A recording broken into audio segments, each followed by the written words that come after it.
Discovery Plus, the streaming service, bought the rights and aired a 3-episode series revolving around controversial YouTuber, and that's putting it extremely lightly, Onision. The episodic series, a documentary titled Onision in Real Life, appeared to be helmed by well-known TV host Chris Hansen. Hansen, who recently started to post on YouTube with the help of a crew of course, gained a large following among the community, specifically after he started investigating the accusations made against Onision and documenting everything along the way. This led to some headline news, including a leaked 911 call from Onision and the YouTuber filing a restraining order against a man named Chris Hansen, but not the guy investigating him, which was the intention, of course. Fast forward to today and the 3 episodes have aired. End of story, right?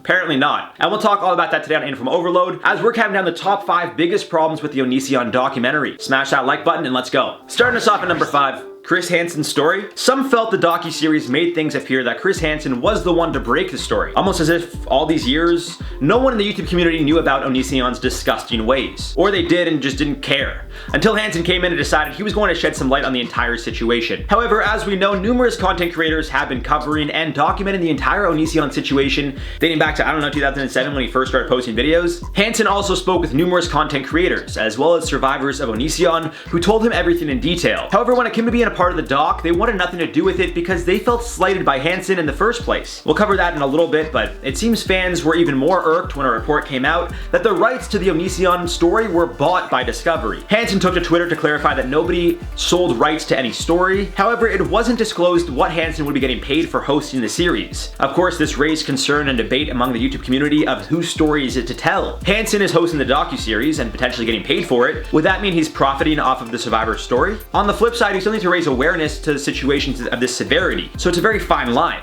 And Hansen understands the outrage and concern and spoke on it, which we will also get to later on in this video. Aside from the moral aspect of things, it seems he was partially responsible for the investigation to be halted in the first place. To no surprise, this made those previously willing to work with him much less likely. Not to say he was entirely to blame for halting the investigation, but he certainly did help move things along, and it's likely because he was trying to cover his producer's ass. Which leads us right into number 4. Chris Hansen's producer halted the investigation. More specifically, it was his web producer, who Chris would end up firing back in September of 2020. So the story here is that a survivor sent Vincent Nikotro, Hansen's web producer, a laptop containing some evidence of her relationship with Onision and his husband Kay, with intentions of Nikotro handing said laptop over to the FBI. According to Mashable, in now deleted tweets dating back to January 2020, the survivor claimed that the laptop was never handed over to the FBI, further stalling the entire investigation. Aside from this, numerous content creators and viewers took notice that Nikotro would copyright strike videos criticizing the video series he produced with Hansen. Nikotro was also accused of doxing those he disagreed with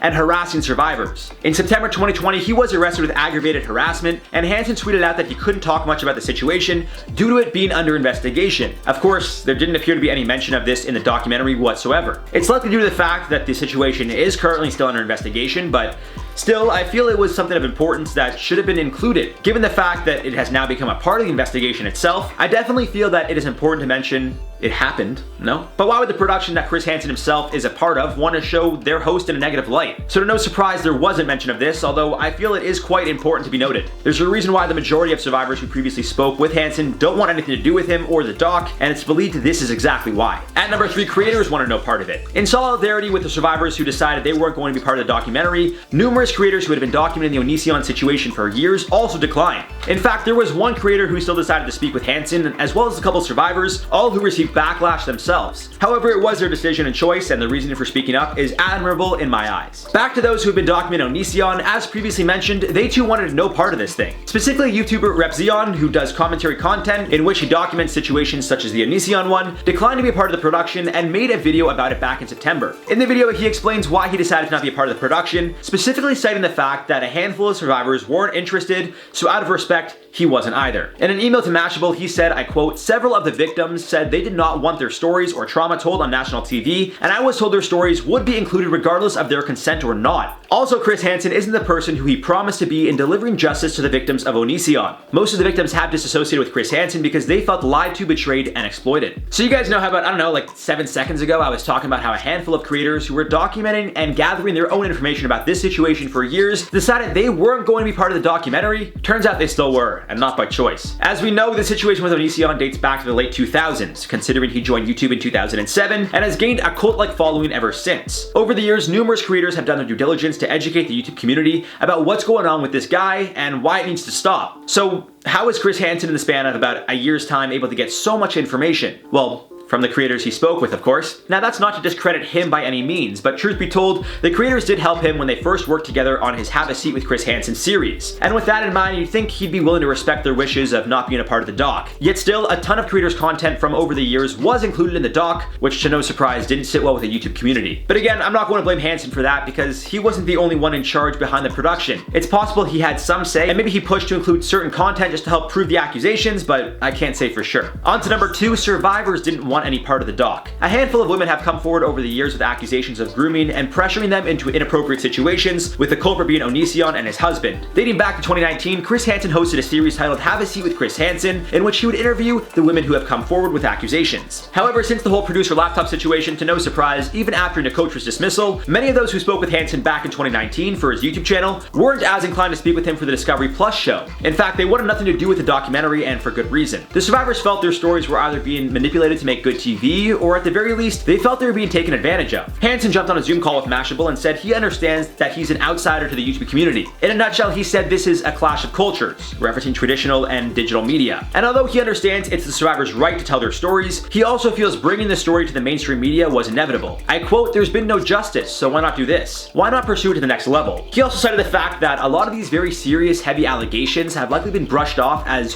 YouTube drama, because to some channels, it simply was just that. And he's trying to shed light on a very serious criminal offense that could potentially put this guy away forever. Something that hasn't seemed to come to fruition over the many years the YouTube community has been raising awareness about the situation at hand. However, although the survivors asked to not be included, past clips were still included, and although the faces of the survivors were blurred, this also didn't sit right with many among the community. And again, for good reason. Number 1, dividing the people. The biggest problem with the doc is that it's dividing the people who have the same goal. As previously mentioned, numerous content creators who have been documenting this situation, as well as survivors, refused to take part. However, there were a few who agreed and were ridiculed for doing so. Going back to the laptop situation from January 2020, again to no surprise, no one really wanted to be attached to the documentary. However, 2 survivors, Shiloh, who was believed to be the first survivor, and a woman named Regina decided to speak with Hansen for the doc anyway, which led to some serious backlash. Other survivors felt they were either then forced to either do the show or just have the production company tell whatever narrative they wanted to. Some survivors wanted to just move on, while others felt this wasn't the best way to get their story out there. When it comes to the creator side of things, YouTuber Edward Costa, who goes by Edwin's Generations, decided to speak with Hansen and also faced backlash. Taken to a live stream, he explained that given the knowledge he had, regardless of what the documentary was about, he wouldn't have felt right not sharing what he knows. Ultimately, it seems everyone here has the same goal, and the doc put a wedge between a community who at one point came together in hopes of trying to heal and serve justice. And there you guys have it for the top 5 biggest problems with the Onision documentary. Let me know your thoughts on this one down below and your thoughts on the doc itself. For now, let's reply to some comments from the video, top 10 celebrities that left Hollywood during the pandemic. Sophia Villanueva said, "It's okay to mispronounce words. My name can't even be spelled right at any coffee shop. They spell Jared wrong all the time." And like, everyone spells it Jared, so you think they would screw it up and spell it with 2 R's, and then I'd be like, got you. But they spell my name like with an X and a K sometimes. I don't know. Jay Marshall said, "Jared's simping for Efron. Maybe I'll run into him sometime down here. Get his digits. Might share it with you." Jay Marshall, if you see Zac Efron down there in Australia, you better get his digits, because I just want to FaceTime him and tell him he's a great actor and he's very attractive. Salazar Salsa said, "Bruce Buffer is my favorite UFC announcer. I'm basic, LOL." So Buffer is the announcer, like the in this corner. But the guys that actually do the commentary, I should have said commentary, not announcer. The commentary guys. John Anik's my favorite, then Rogan. Anyways, guys, we'll see you soon. With intentions of Nikotra, With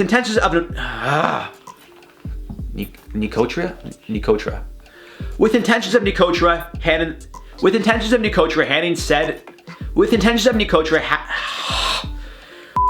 back to those who've been documenting, oh my god, I cannot wait to finish this video.